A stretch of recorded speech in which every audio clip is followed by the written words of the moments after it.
Implications of a historic meeting between South Korean president and a high-level delegation from North Korea on the sidelines of the Winter Olympics still continue.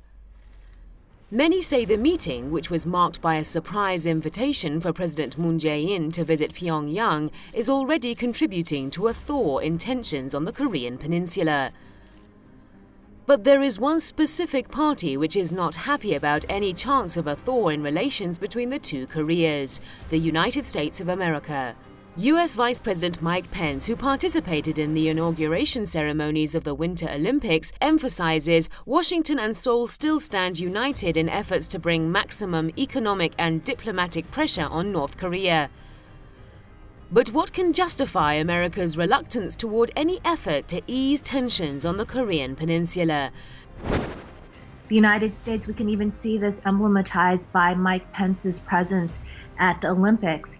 Instead of joining in this historic moment in which North and South Korea are marching under one flag, a sort of divided, united Korean flag, Mike Pence has been a kind of spoil sport at the sidelines. Right now, when you see basically South Korea, which has always been a U.S. junior partner within the region, actually making strides to move toward peace and reunification with the North, the United States is disgruntled about it.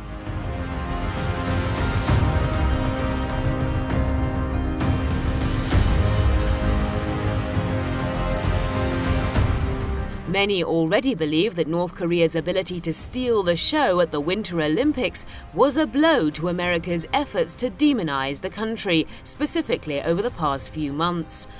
This could specifically prove costly for Washington, given that it had created an international hype that a war with Pyongyang over its nuclear program could come anytime soon.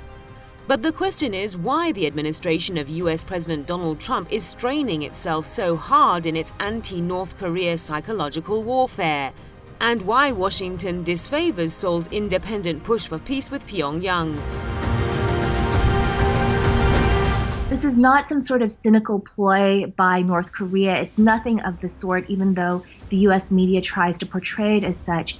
What you're seeing unfold right now is a really deeply felt desire on the part of the Korean peoples, both north and south of the DMZ, for peace on the peninsula at last. And in Korea's history, from the middle part of the 20th century onward, the United States has obstructed that possibility of peace.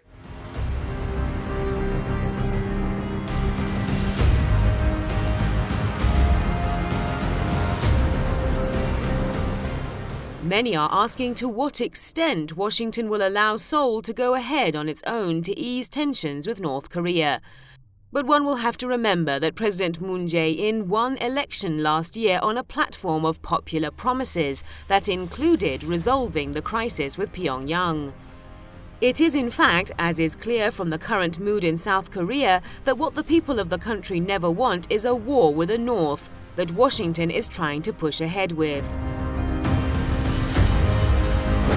So right now what you are seeing is this rare window of opportunity between the Koreas. And you see, if you listen to the American media, you'll hear North Korea's overtures towards South Korea as an attempt to drive a wedge between the United States and South Korea. In point of fact, if you look at the historic relations of the United States with South Korea, you'll see that it's the United States that has attempted to drive a wedge between the two Koreas. There had already been speculations that the United States is benefiting from tensions on the Korean Peninsula. A look at the record of American arms sales to Japan and South Korea, the two countries that lie at the heart of Washington's anti-North Korea fear campaign, could provide some explanations. It is therefore the economic gains from conflicts and not the interests of nations involved that justify the current direction of American politics.